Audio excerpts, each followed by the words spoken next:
Most people are familiar with the basic model of the mind.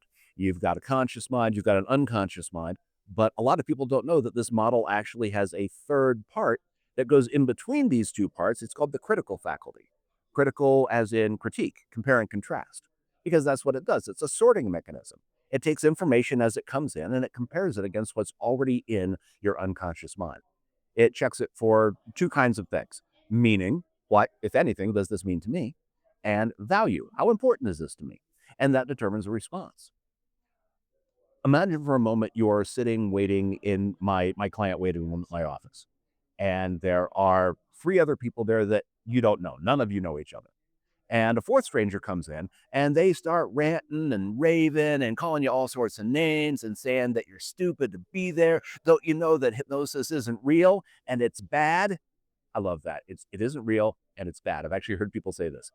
And they go on for like that for a few more minutes and then they leave. There's a whole bunch of different ways a person could react to that type of situation based upon what's already in their unconscious mind. One person might stand up and say, "How dare they talk to me like that? I'm going to give them a piece of my mind," and go trucking down the hallway to shout at them or what have you. And somebody else might say, "Yeah, I am stupid because hypnosis isn't real and it's bad." And somebody else might say, "Huh, I wonder what that guy's problem is," and go back to reading their magazine, all based upon what's already in their unconscious mind. Now, the other thing about the critical faculty that you need to keep in mind, and this is something that a lot of people miss. Um, they're doing meditation practices, they're doing mindfulness, they're giving themselves powerful affirmations, and they're not getting anywhere with any of this stuff because that critical faculty, it's a filter, it's not a wall, but it does prevent ready access to the unconscious mind. That's its job. So when you're hypnotized, that critical faculty becomes bypassed. That allows access to the unconscious mind. This is where your core beliefs live, the stuff that you live by, whether or not you intend to. And this is why hypnosis can cause powerful, permanent change where a lot of these things may have let you down in the past. You do affirmations the way that you're typically taught to do them. You stand in front of a mirror and tell yourself lies. And your unconscious mind has one job. It does it a bunch of different ways, but it has one job.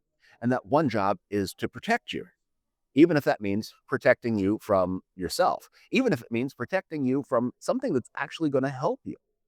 Because most of that stuff that's in your unconscious mind, it got there when you were just a little kid, maybe just 3, 4, 5, 6, maybe 7 years old, but not much older. And when you think about what the average little kid knows and what they understand about what they know, that's not a lot. And yet, this is what we use to manage our lives. And so you stand in front of a mirror and you tell yourself, "Oh, I don't know, just off the top of my head. I'm good enough. I'm smart enough. And doggone it, people like me." And if you don't really believe that, if you believe that you're not that good, you're not that smart, and that most people don't care for you, your unconscious mind is going to go out of its way to let you know in the most swift and brutal way possible that you made a mistake. And so it's going to give you numerous opportunities to see for yourself that you're not that good, you're not that smart, most people don't care about you. Even if that's not true, it's going to give you opportunities that seem to prove that it is. Again, this is why hypnosis is different from most of the things that most of my clients have ever done before, because it bypasses that critical faculty.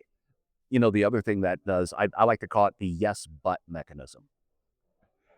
If you've ever been psyching yourself up to do something, you're going to clean out the closet, wash the cat, whatever it is, something that you've been putting off for a while.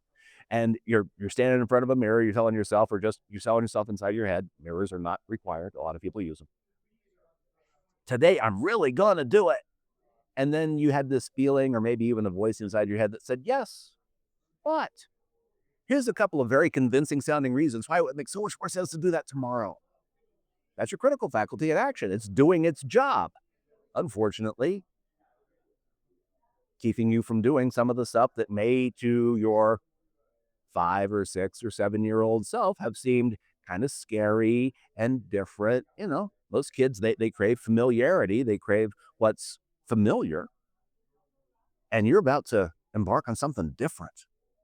Well, your unconscious mind is going to protect you from doing the thing that's going to make your life so much better because it's different, it's unfamiliar, and it may be, especially to your unconscious mind, uncomfortable.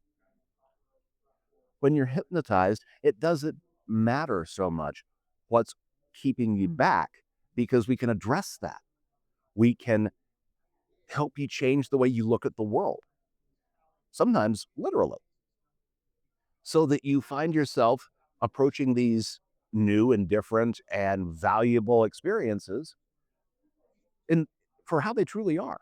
Something that's going to improve your life, make you happy, and something that you can start to feel excited about. I love my job. Can you tell?